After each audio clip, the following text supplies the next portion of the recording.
Farsudaners, kumaha kabarna? Damang sadena dengan saya si Otong kembali lagi di channel Ningali Film. Pada episode kali ini kita akan membahas alur cerita dari film yang rilis pada tahun 2025. Untuk bagian yang pertama, menceritakan seorang pemuda yang sejak kecil telah dilatih untuk menjadi pembasmi siluman. Ia dikenal sebagai sosok kuat dari keluarga Wangkuan, namun hidupnya tanpa kebebasan karena terikat pada tugas dan tanggung jawab yang besar. Namun hidup pemuda tersebut mulai berubah ketika bertemu dengan siluman laba-laba yang menyamar untuk menyusup ke kediamannya. Dan tidak usah berlama-lama lagi, mari kita mulai ceritanya.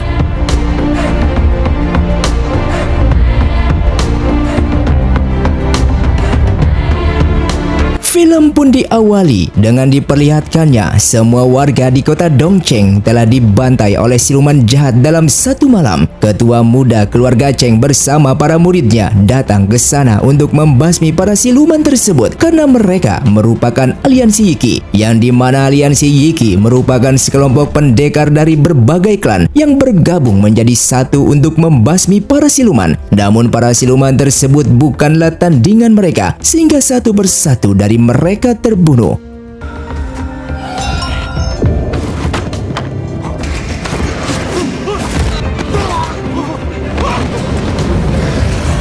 Salah satu murid dari keluarga Cheng yang berhasil selamat dari pembantaian tersebut lalu pergi menuju Wisma Gunung Wangkuan untuk melaporkan kejadian ini kepada ketua aliansi Yiki yang bernama Wangkuan Hongye. Jika kalian masih mengingat film Love in Pavilion yang rilis pada tahun 2025 awal, Hongye merupakan peran utama dari film sebelumnya. Dan untuk menontonnya kembali, kalian bisa klik di deskripsi yang sudah Mimin siapkan. Kembali ke cerita, ketua Hongye yang mendapatkan laporan bahwa ketua muda keluarga Cheng dalam bahaya. Dengan santainya ketua Hongye mengatakan jika ia sudah mengutus manusia prajurit untuk membasmi para siluman tersebut. Dan benar saja, di sana terdapat seorang pendekar tingkat tinggi yang bernama Wangkuan Fugui yang merupakan anak dari Wangkuan Hongye. Namun Fugui gagal menyelamatkan ketua muda keluarga Cheng.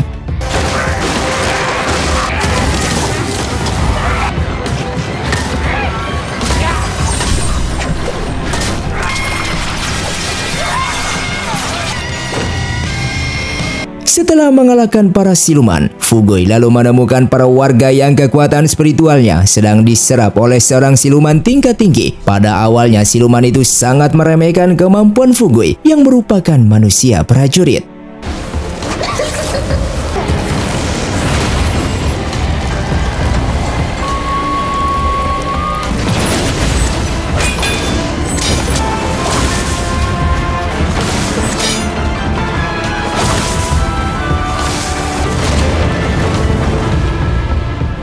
Bahkan siluman itu juga semakin meremehkan kemampuan Fugui yang dianggap telah mati di saat Fugui terkena api karma silumannya. Namun siluman tersebut begitu terkejut ketika melihat Fugui yang ternyata masih hidup, sehingga siluman itu pun dibunuh oleh Fugui hanya dengan sekali tebasan.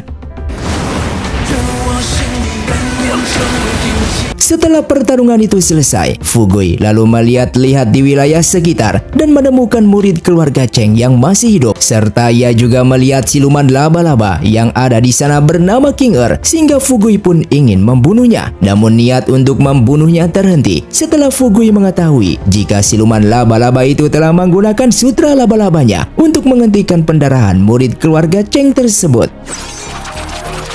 Dengan melihat itu semua, membuat Nyonya Yin yang merupakan ketua Guaqianshi siluman laba-laba merasa heran karena siluman laba-laba kecil yang hina itu bisa selamat dari manusia prajurit.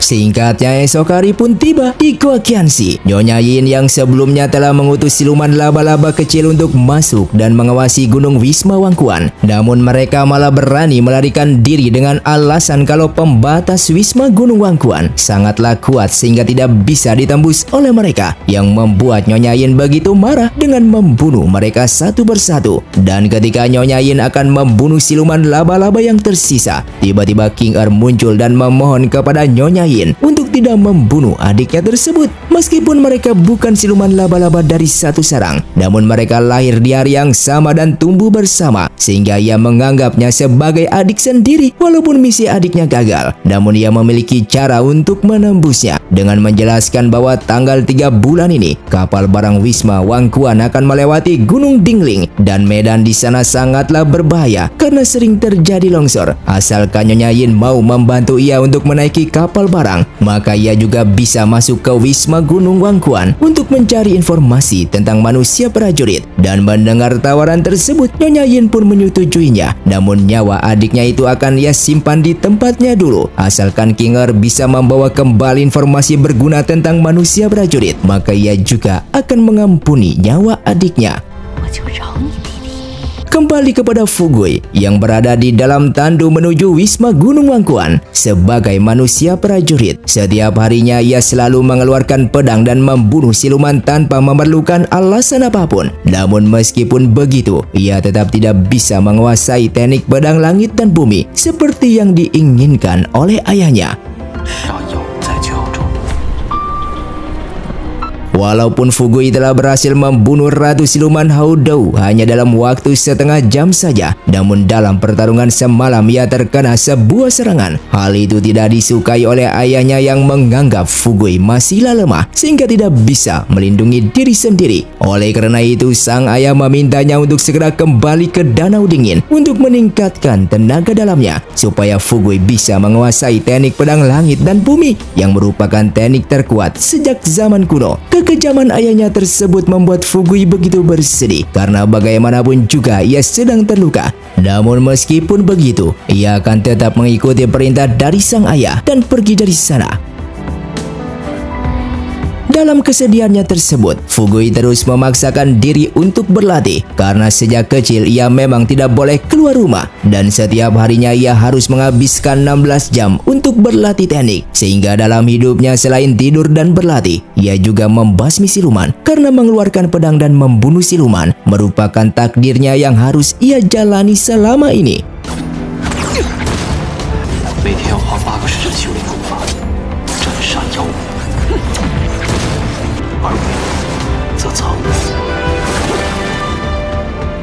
Kembali kepada King Er yang kini sudah berada di dalam kapal barang milik Wisma Wangkuan, dan penyelinapannya tersebut telah diketahui oleh pendekar wanita yang bernama Ting Yun yang merupakan murid dari Wisma Wangkuan. Demi bisa selamat dari tebasan pedangnya, King Er memohon ampunan kepada Ting Yun untuk tidak membunuhnya. Dengan imbalan, ia akan menambal pakaiannya yang sobek itu karena ia melihat pakaian Ting Yun banyak sekali tambalan sehingga ia akan memperbaikinya.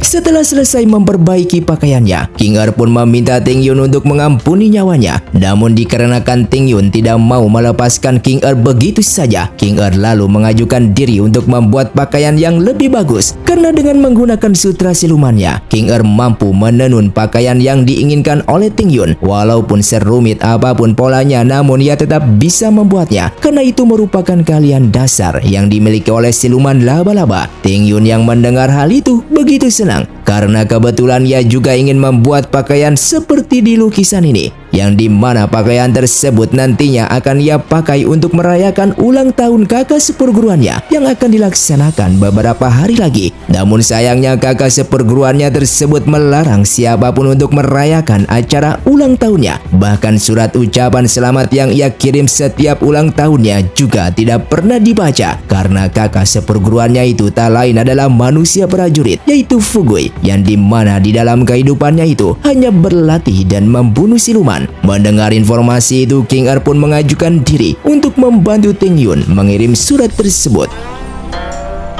Singkatnya, malam hari pun tiba. King Er yang telah sampai di Danau Dingin, ia lalu memberikan surat tersebut kepada Fugui. Namun Fugui tetap tidak mau membacanya, sehingga King Er pun berusaha supaya Fugui mau membacanya. Namun tetap saja Fugui mengabaikan surat tersebut, dan dikarenakan tidak ada cara lain, King Er pun terpaksa membaca isi dari surat tersebut dengan menjelaskan jika Ting Yun mengajak Fugui untuk bertemu di taman pada tanggal 3 di bulan ini. Akan tetapi Fugui tetap mengabaikan karena yang diinginkannya saat ini bukanlah tentang cinta, melainkan tentang kebebasan. Sementara itu Ting Yun yang bersemangat karena hari ini ia akan bertemu dengan Fugui. Namun sayangnya Fugui tidak datang yang membuat Ting Yun begitu bersedih.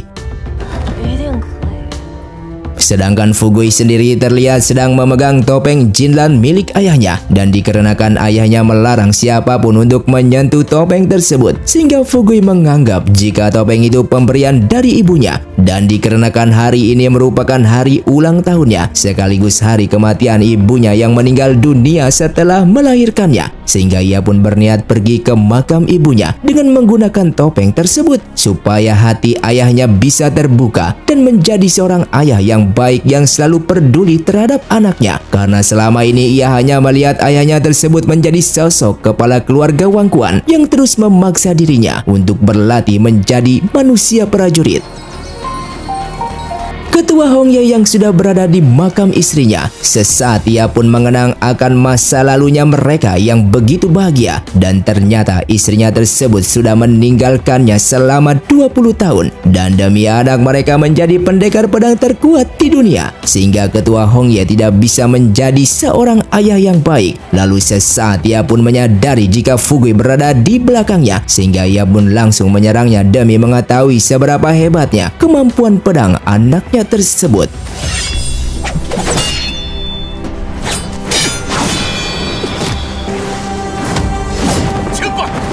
Namun sang ayah sangat kecewa setelah mengetahui kemampuan Fugui yang masih lemah, sehingga ia memintanya untuk berlatih kembali supaya bisa menguasai teknik pedang langit dan bumi.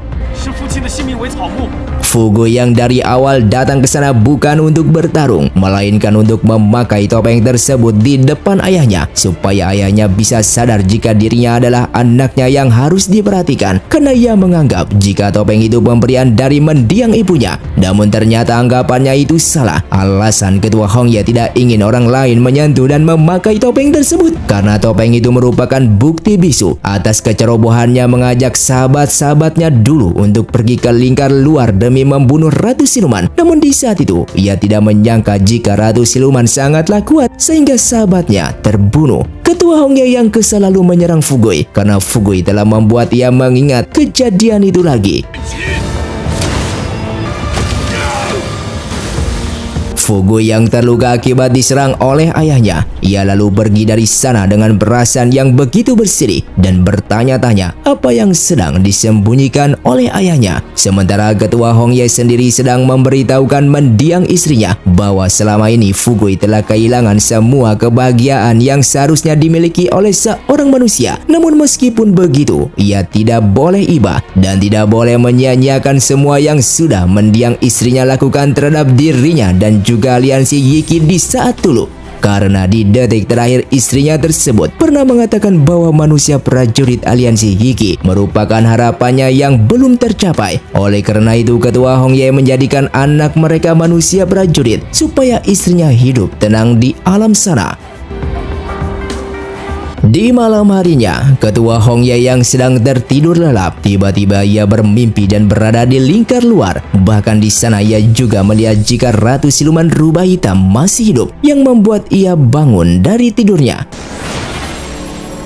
Kabar mengenai mimpi tersebut lalu ia sampaikan kepada Tetua Sauren bahwa tadi ia kembali bermimpi tentang lingkar luar dan ia merasa takut jika Ratu Siluman Rubah Hitam akan kembali menyerang umat manusia. Apalagi akhir-akhir ini aura jahat di alam siluman telah meningkat pesat sehingga ia harus memaksa Fugui untuk menguasai teknik pedang langit dan bumi.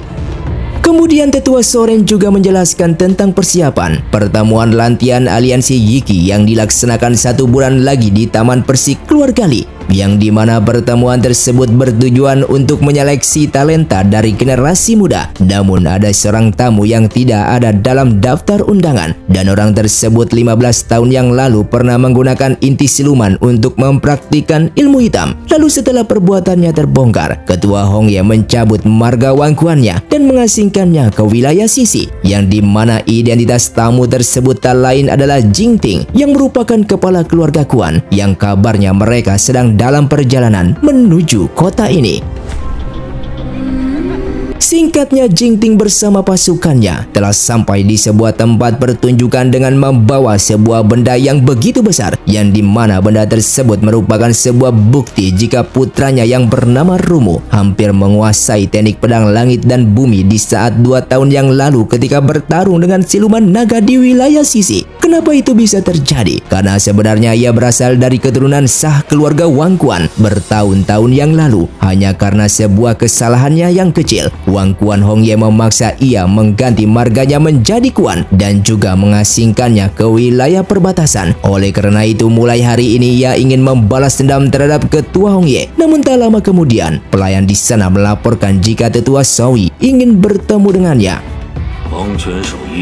Di dalam pertemuan tersebut, Jingting mengajak tetua Shaoyi yang merupakan pamannya untuk bekerja sama dengan memberitahukannya jika nanti putranya yaitu Rumu akan membunuh manusia prajurit di pertemuan Lantian dan merebut pedang Wang Quan. Jika putranya berhasil mengambil kesempatan tersebut, maka ia meminta tetua Shaoyi untuk memberontak sehingga nantinya aliansi Yiki akan menjadi milik mereka berdua. Namun sebelum itu, ia meminta pil obat yang dapat meningkatkan kekuatan seseorang, dan obat tersebut akan ia berikan kepada putranya karena selama ini ia sudah mengetahui jika tetua Shaoyi telah mengembangkan obat sesat dan menjualnya ke beberapa tempat. Jika rahasianya tidak mau terbongkar oleh ketua Hongye, tetua Shaoyi hanya perlu berkomplot dengannya dan ia akan menutup mulut tentang bisnis haramnya tersebut. Dan tetua Shaoyi yang tidak memiliki pilihan lain lagi, ia pun terpaksa untuk menyetujuinya.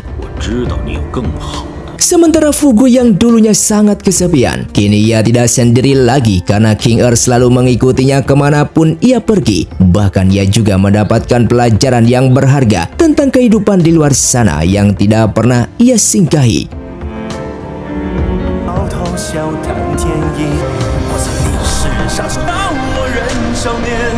Dan singkatnya, malam pun tiba. Setelah beberapa hari bersama Fu Gui, King Er lalu kembali ke dalam Goa Qianxi untuk melaporkan informasi terkait kebiasaan manusia prajurit kepada Nyonya Yin. Namun ia tidak menemukan kelemahannya, dan dikarenakan King Er telah berhasil mendapatkan informasi tersebut, Nyonya Yin pun membebaskan adiknya dan meminta mereka untuk beristirahat. Yang ternyata tujuan Nyonya Yin meminta King Er menyusup ke Wisma Gunung Wang Quan bukan karena menyuruhnya untuk mengumpulkan informasi, melainkan ia ingin menjadikan King Er sebagai kelemahannya manusia prajurit.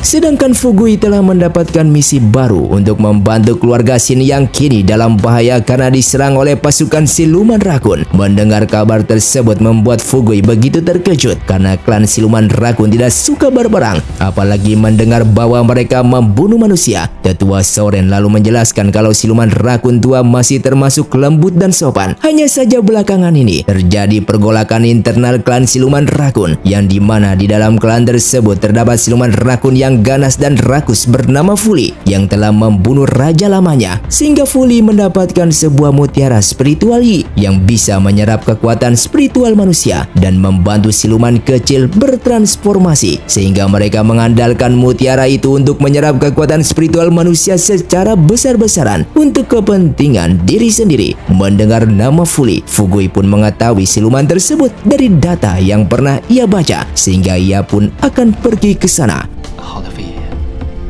Kembali kepada King Er dan adiknya yang akan makan malam bersama. Namun tiba-tiba adiknya tersebut diperintah kembali oleh Nyonya Yin untuk pergi ke klan siluman rakun demi mendapatkan mutiara spiritual Yi. King Er yang tidak mau adiknya terluka kembali, ia pun akan pergi ke sana untuk menggantikan posisi adiknya tersebut. Namun dalam misinya, ia terkena sebuah serangan yang membuatnya terluka parah.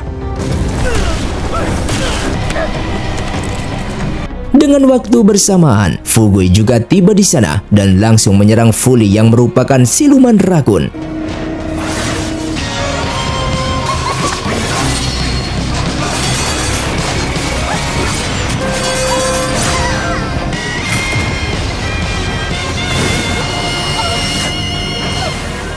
Hingga pada akhirnya Fu Gui pun berhasil membunuh siluman tersebut dan juga mengambil mutiara spiritualnya. Di saat Fu Gui akan kembali ke dalam tandu, tiba-tiba ia tak sengaja melihat King Er yang juga ada di sana dengan keadaan yang terluka parah, sehingga ia pun membawanya ke dalam tandu. Namun King Er tidak bisa diselamatkan terkecuali menggunakan mutiara spirituali untuk memurnikan kekuatan spiritualnya dan memberikannya kepada King Er. Singkatnya, setelah King Er sehat kembali, Fugui pun berniat untuk mengubah King Er menjadi wujud manusia. Hal tersebut membuat King Er begitu senang karena jika ia menjadi wujud manusia, maka ia juga akan menjadi siluman yang sangat hebat. Dan dengan begitu, ia bisa melindungi adiknya. Mengetahui jika semua siluman tidaklah jahat, Fugui pun semakin yakin jika keputusannya ini adalah takdirnya. Singkatnya, esok hari pun tiba. Fugui lalu membawanya keluar dan memberinya mutiara spirituali. Hingga pada akhirnya King Er pun menjadi wujud manusia yang membuatnya begitu senang.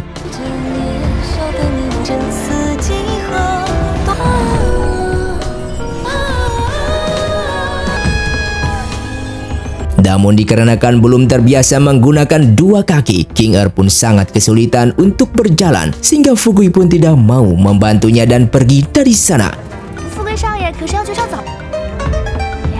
Setelah ia kembali ke Wisma Gunung Wangkuan, Jingting bersama pasukannya juga telah tiba di sana.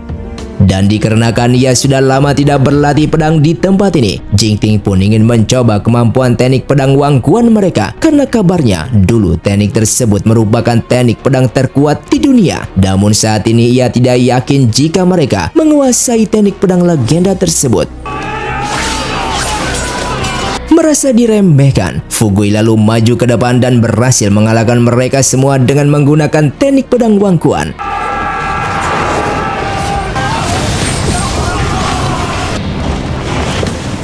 Setelah Fugui menunjukkan kemampuan pedangnya, Jingting lalu memberikan hormat kepada ketua Hongye dengan mengatakan jika mereka sudah lama tidak bertemu. Dan alasan ia datang ke sini karena untuk menghadiri acara pertemuan lantian yang sebentar lagi akan dilaksanakan di kediaman keluarga Li. Mendengar alasan itu, ketua Hongye lalu meminta para pelayannya untuk mengantar kepala keluarga Kuan bersama rombongannya untuk beristirahat di kediaman tamu. Fugui yang kembali ke kediamannya, tiba-tiba ia batuk darah akibat sebelumnya memberikan kekuatan spiritual kepada King Er. Dan tak lama kemudian King Er juga menemuinya dengan memberitahukan jika ia sudah terbiasa berjalan dengan dua kaki. Namun Fugui tidak memperdulikannya. Kembali kepada Jingting yang akhirnya sudah mengetahui kehebatan kekuatan manusia prajurit. Walaupun manusia prajurit tersebut belum menguasai teknik pedang langit dan bumi, namun kekuatannya itu sangatlah kuat. Dan jika Rumu melawannya, maka dipastikan Rumu tidak akan menang. Oleh karena itu ia meminta pengawalnya untuk memberitahukan tentang kehebatan manusia prajurit tersebut kepada Rumu, supaya Rumu memiliki rencana untuk menang di pertemuan lantian nanti. Sementara Ting Yun yang ingin memberikan selamat kepada Fugui karena telah menunjukkan kemampuannya di depan Jingting. Namun setelah bertemu dengannya, Ting Yun merasakan bahwa Fugui telah kehilangan setengah kekuatan spiritualnya. Sehingga ia pun bertanya, kenapa ini bisa terjadi? Namun Fugui tetap tidak memperdulikannya, yang membuat Ting Yun pergi dari sana. King Er yang dari tadi bersembunyi lalu ia pun muncul kembali karena rencana selanjutnya ia ingin Fugui mengajarinya satu set teknik pedang supaya ia menjadi kuat demi melindungi diri sendiri dan juga melindungi orang yang ingin ia lindungi. Mendengar permintaannya tersebut, Fugui pun akan mengabulkannya. Singkatnya, esok hari pun tiba. Fugui lalu menunjukkan kemampuan pedangnya yang membuat King Er terpesona akan kehebatannya.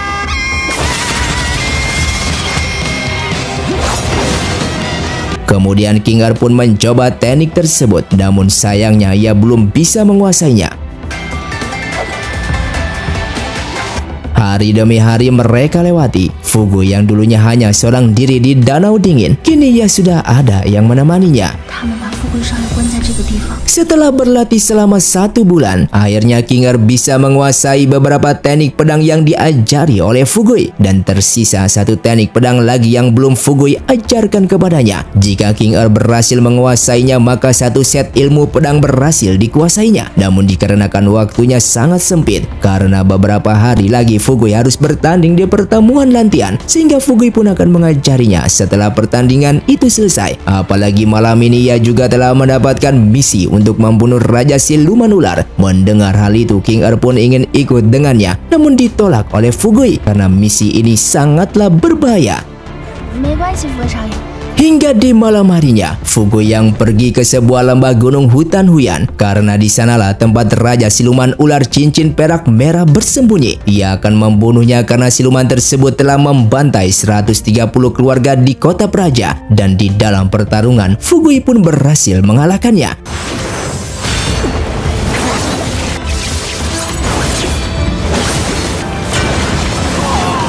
Namun tiba-tiba datang seorang pendekar misterius yang membantu siluman tersebut, sehingga matanya Fugui tidak bisa melihat akibat terkena serangannya.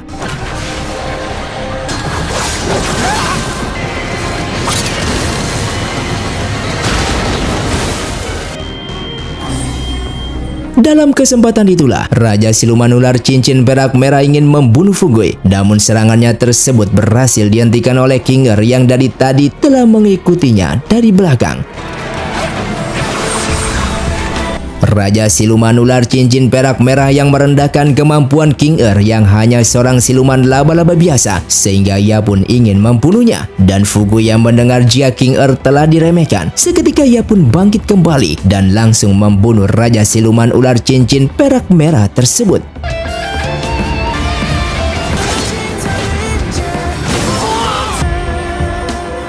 Walaupun Fugui tidak bisa melihat dan membutuhkan waktu selama 1 bulan untuk sembuh, namun tetua Souren mengatakan jika ayahnya tersebut tetap meminta Fugui untuk pergi ke keluarga Li demi bisa mengikuti pertemuan lantian, yang membuat Fugui mendengarnya begitu bersedih.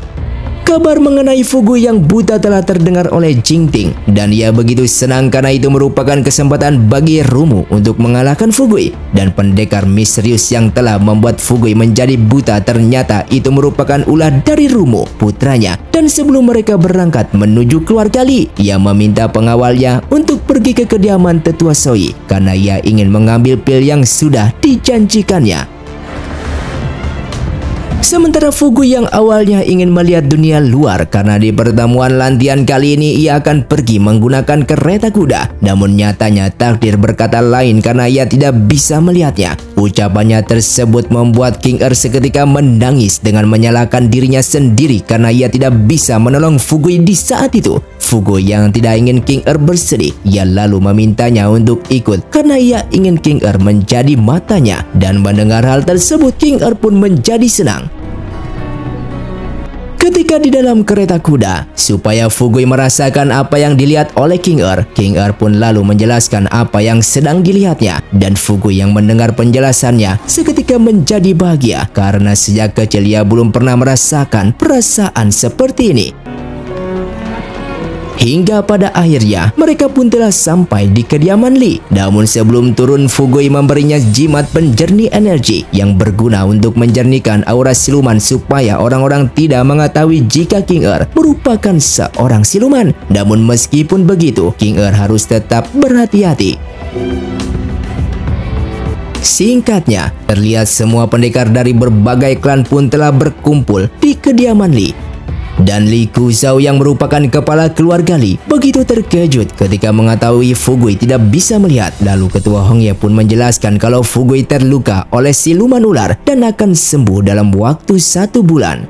Di tengah arena, Li Muhai yang merupakan ketua muda keluarga Li menjelaskan jika pertemuan lantian merupakan perayaan aliansi Yiki yang diadakan setiap 36 tahun sekali yang berguna untuk menyeleksi para pendekar muda berbakat, sehingga pertarungan dibagi menjadi 3 bagian, yaitu fisik, teknik, dan mental. Oleh karena itu pertandingan pun akan dibagi menjadi 3 hari. Walaupun Fugui tidak bisa melihat, namun ia berhasil mengalahkan mereka semua.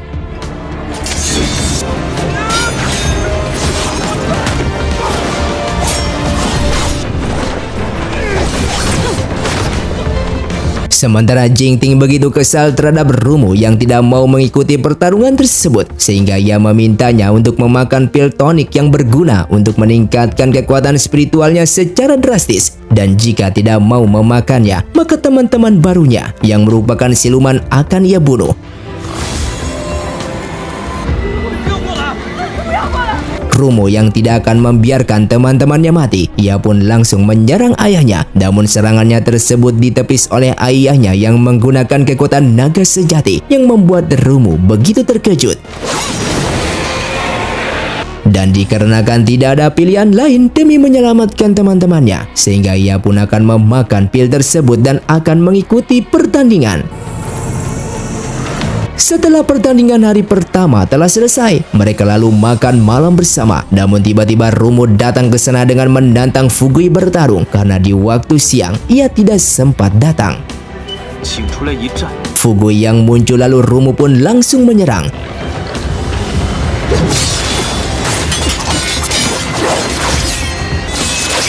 Dan dikarenakan seimbang, mereka pun akan melanjutkan pertarungannya di arena esok hari. Sementara King Er yang sedang berlatih di kamarnya, tiba-tiba Rumo pun muncul di sana. Dengan melihat King Er ada di sini, Rumo pun mengatakan kalau ia sudah mengetahui identitas King Er karena mereka pernah bertemu. King Er yang belum menyadari jika pria yang di hadapannya itu merupakan pria misterius yang membuat matanya Fugui terluka, dan sesaat ia pun langsung mengingatnya sehingga ia pun kesal kepadanya. Namun tindakan King Er langsung dihentikan oleh Fugui yang tiba di sana karena Rumo bukanlah musuh mereka. King Er yang mendengar penjelasannya seketika menjadi kesal karena Fugui harus tahu jika orang yang telah melukai matanya tersebut merupakan Rumo. Namun tetap saja Fugui tidak peduli terhadap ucapannya tersebut. Dan ternyata mereka berdua merupakan sahabat di waktu kecil yang sudah lama tidak bertemu. Akan tetapi King Er yang kesal kepada Rumo tetap tidak percaya terhadap ceritanya tersebut. Karena jika mereka berdua merupakan teman baik, namun kenapa Rumo membutakan matanya Fugui? Rumo pun menjelaskan kalau itu merupakan rencana Fugui supaya tidak ikut dalam pertandingan tersebut. Namun nyatanya ayahnya Fugui tetap menganggap jika Fugui masih bisa bertarung. Dan alasan itulah kenapa ia tidak ikut bertanding kemarin, karena ia juga tidak ingin bertarung dengannya. Namun kemarin ayahnya mengancam akan membunuh teman-temannya jika ia tidak ikut bertanding esok hari, sehingga ia pun terpaksa mengikuti perintahnya tersebut dan memakan pil tonik yang berguna untuk meningkatkan kekuatan spiritualnya secara drastis supaya ia bisa membunuh Fugui. Maka dari itu ia meminta Fugui untuk tidak menemaninya esok hari, dan lebih baik mereka pergi ke rumah Shiyun untuk menyelamatkan teman-temannya yang kini sedang disandra oleh ayahnya, sedangkan ia sendiri akan mengikuti pertandingan tersebut. Singkatnya esok hari pun tiba. Rumo akhirnya memasuki arena dan mengikuti pertarungan. Namun ia merasa jika pil tersebut membuat darahnya bergejolak, sehingga ia selalu ingin membunuh orang di saat bertarung. Lee Kyuzhou yang melihat Rumo bertarung sangat sadis. Ia pun merasa curiga terhadapnya karena hari ini Rumo sudah membuat 5 orang terluka parah. Sementara itu Fugui dan King Er telah berhasil menemukan tempat para siluman itu dikurung.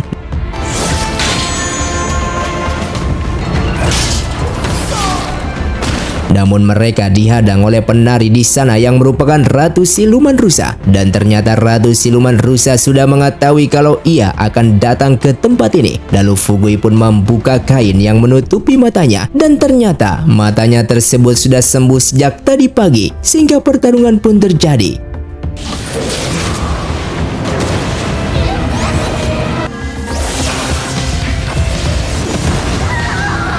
Fugui pun menyadari jika tujuan Jingting memberikan pil tonik kepada Rumo bukan karena untuk membunuh dirinya, melainkan untuk membunuh ayahnya. Sehingga ia pun mengajak King Er untuk kembali ke kediaman Lee sekarang juga karena ayahnya sedang dalam bahaya.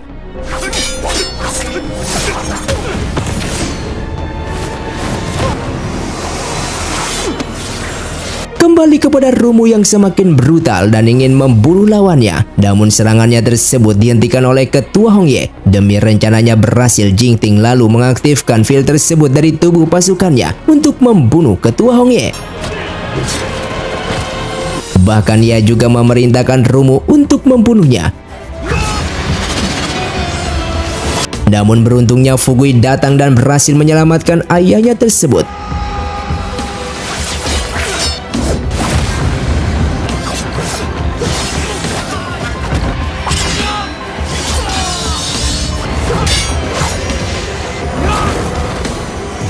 Demi menyelamatkan sahabatnya yang sedang dikendalikan oleh roh jahat, Fugui lalu mengeluarkan api Dewa Dongfang yang merupakan api terkuat di dunia. Karena hanya dengan kekuatan inilah ia bisa menyelamatkan Rumu. Dan semua orang yang ada di sana begitu terkejut setelah melihat Fugui bisa mengeluarkan api legendaris tersebut. Hingga pada akhirnya ia pun berhasil menyelamatkan sahabatnya.